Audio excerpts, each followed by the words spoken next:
I just want it all. I feel like everyone's watching me and I ain't stopping it all. You're gonna feel my grind, my grind.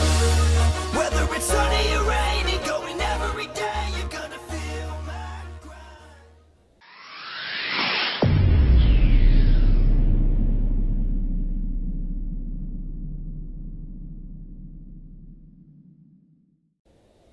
Here again, I'm Micah with Shout Out World, and we're here with the illustrious Ming Chen of Comic Book Man. Thank you so much for being here, dude. I really appreciate it. Can I have that beer? I'm sorry. Let's keep going. Absolutely. This is for everybody. I'm trying to quit. I know. Sorry, AA. I will bring back my chip. Anyway, Mike, I wonder.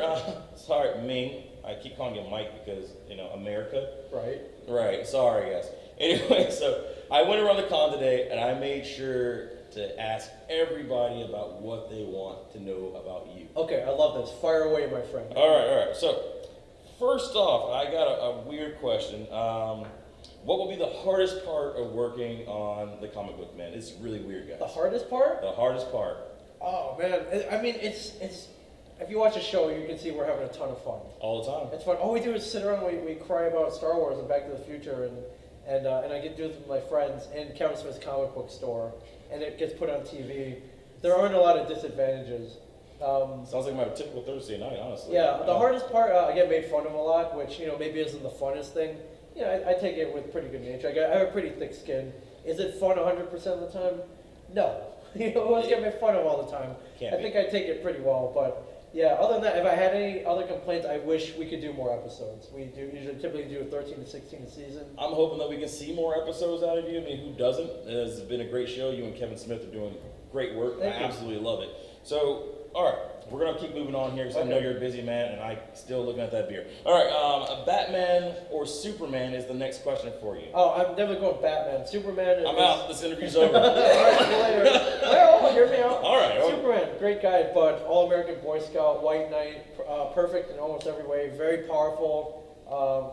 He gets a god. He gets a girl. He's Kryptonian. He's too much of a Boy Scout for me. I want pain, man. I want darkness. You want someone's dead family. What's Superman's motivation for truth, justice, and the American way? Maybe he sees the good in people. Maybe, like every other movie, he does it for love. I don't know. That's not dark enough for me. I want troubled. I want messed up. That is Batman. His parents were killed. He doesn't want anyone else to ever go through that again.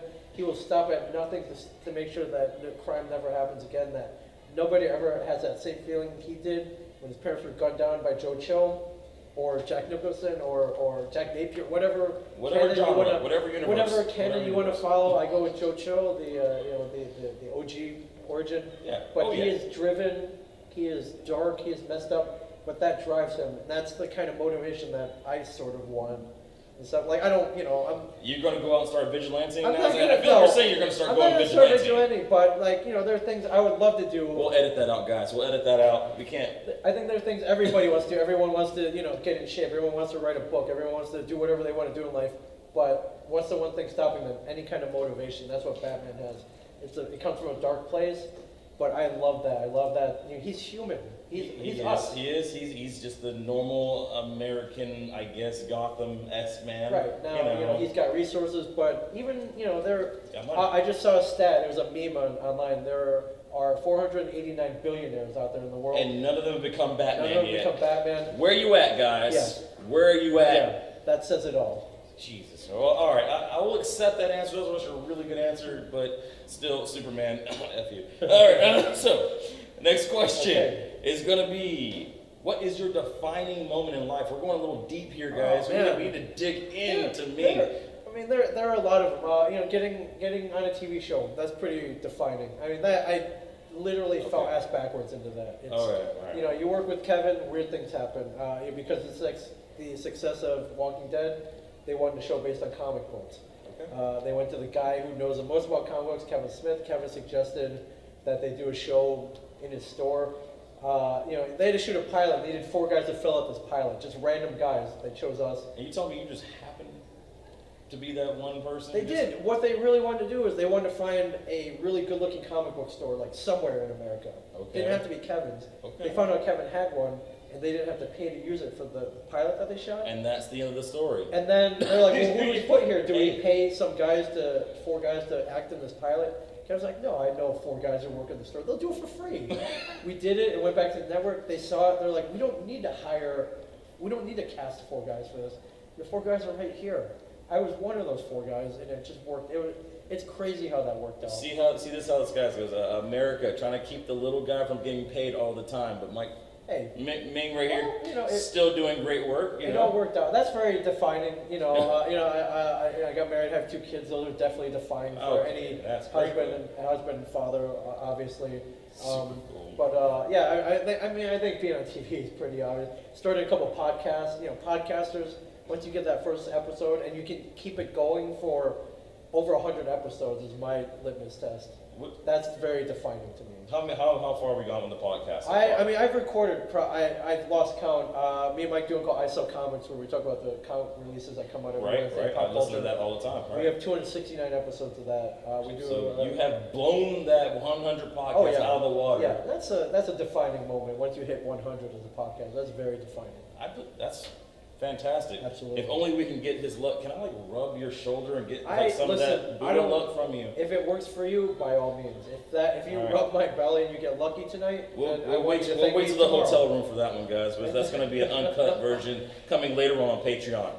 Keep following us. I see some pretty hot anime chicks out there. Hey man. Hey, not as hot as Ming Chen. Right. And I don't know if you're sharing a room with all these guys, so that might not. We might have to go back to her room. I'd like you know what? If that happens, I'll let you borrow my room. Just don't do it on my bed. Interview over. Yeah. There's a little couch. You can use that. The floor always works in a pinch. Is it a pull-out? Because I got a bad back.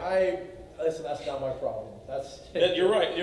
After that, the ball is in your court. First world problems, guys. I'm so sorry about that. I brought my own problems into the situation. Yeah. No, more money, more problems.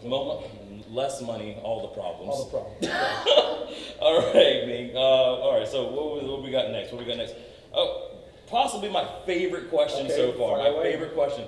Now, Ming told us when I first started this, ask anything you want. Yes. Get down and dirty. Absolutely. I'm going to answer it. Yes, I will. What's up with your foot fetish? It's not a foot fetish. I appreciate and if you tell me you don't agree, I know you're lying. I appreciate a woman in a pair of heels. I do, it as long as amazing. I don't like feet personally, Ming. I don't like feet. feet. I'm not into feet either. Feet are very but ugly. heels But are heels fantastic. are awesome, dude. Closed toe them, man. I'm all about it. Closed toe, open toe, I don't care. You can't have that little point at the end of them. It's like an elf shoe, like a Keebler elf shoe. I can't. If it's too long, I can't do that. I absolutely agree with you. But a woman who can rock a great pair of heels Oh my God. is amazing. My girlfriend knows it. She knocks it off all the time. Oh yeah. It pisses me off, honestly. It's a beautiful thing. It bothers me. I think it's a combination of things. The confidence in which they wear, because they got the walking, strut. Yeah, strut. They're working on they're walking on a little thing like this. That's baller. So it's confidence. You gotta love the calf of a woman with the. Oh my gosh, absolutely, my like friend. a Michael Jordan. Yeah. Oh my God. Okay, maybe not MJ. No, we're not talking about him. And once again, we will cut that out. Don't cut that out. But no, I think a woman who can rock an amazing pair of heels is a beautiful thing, and that is not really a foot. So fetish. not really a foot fetish, not at all. but more of a shoe fetish is what we're going for. On the woman who can rock them. So it's a combination. You're the of things. woman that can rock them. Yeah. You heard it right here and now, people. Yeah, I've seen a few here. So the cosplayers, walk all day in heels and I admire them. You aren't lying though. If you had not come to Mega City Con and checked out the girls here in cosplay, be respectful, but by all means, take a look. Yes, for sure. I'm not joking. Absolutely. It is good times. All right, we're gonna keep going, Ming. Let's see. My question. Actually, this is actually my question. What would Ming Chen ask Ming Chen? Oh man. Yeah. There are a couple of things. When are you going to finish that comic book that you've been threatening yourself to write for so long? 6 years later. What are you going to do next after Comic Book Man? I don't know. Keep working at the store, hopefully.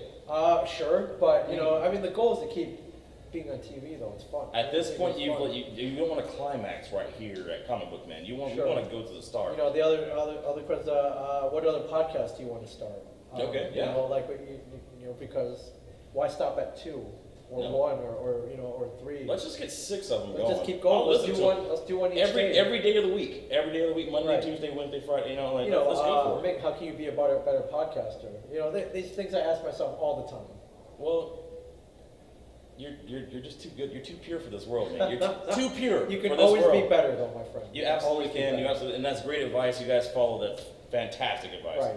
All right, so we're gonna get a little X-rated here for all you guys. Okay, let's get down and dirty. All right, we got a good one. So this is one of my favorite questions that have come on so far. Okay. What is the most boneable alien species that you could think of? Oh man, can we go with species? Like, we can what go- was the? we can go with the whole thing. No, the species, the movie. I can't remember. Oh, the Natasha, species? Oh. yeah, Natasha. That's You talking about before or after transformation though? Because that was I guess it'd probably be before, but yeah. that doesn't. I mean, Yeah. like, she's like a shapeshifter. Doesn't really count that much, right? So is Mystique. I would bone her. I She's would not bone- an alien, so. She's a mutant. Yeah, It- but yeah, she's it, not alien it counts. species though. It counts. We're gonna say it counts. Yeah, We're I gonna say would it go counts. with the species for sure, but. All right. Yeah, absolutely. I mean, all right. Our species for the win for alien species because she is an actual alien. I will take that. No, okay. I have one more, and this is actually because it pertains to comic book men. What is the weirdest and most, I would say, effy Yes. comic book you've ever found or read? The most, I'm talking the about most your messed mind. up? Oh yeah. I don't know if you gentlemen remember a show on MTV called The Jersey Shore. Yes, Pretty I do. Bad movie, Absolutely. Pretty bad show. Are you Gave New Jersey a bad name. Are you telling me that Jersey Shore has a comic book? Not all of Jersey Shore, but Mike the Situation Sorrentino came out with his own comic book a couple years ago called The Situation, No. in which he would GTL, Gym Tan Laundry by day, and turn into a Guido superhero by night called The Situation. I saw I don't know why, but Walt ordered I like can't. 5 copies of this book. I started on the show on New Comic Book Wednesday, did a double take. I read it, and it was, it's pretty effed up. Okay. It's pretty messed up. So, God bless you. But, if he can put out a comic For you, Jersey. if he can put out a comic book, I think anybody can. So there's your motivation for anybody, including myself, who ever wanted to put out a comic book, go and do it because the situation did it. Ming, you have been so really cool hanging out with this man. Absolutely. I appreciate it so much, Got it. brother. And Got Ming, it. hopefully we'll be seeing more of Ming here throughout the rest of MCC, Magic City Con. Yeah, you will. So You will. hopefully we'll see some live streams from us and Yes. keep checking us out. Shout out World Out with Ming Chen. Let's go get drunk. Yes, let's get drunk. Let's do it. Drink up, my friends. Shout out world. Every Shout out day, world. all day. I'm out. I'm out too. See you guys later. Man, that was awesome, dude. Thank you so much. I feel like everyone's watching me.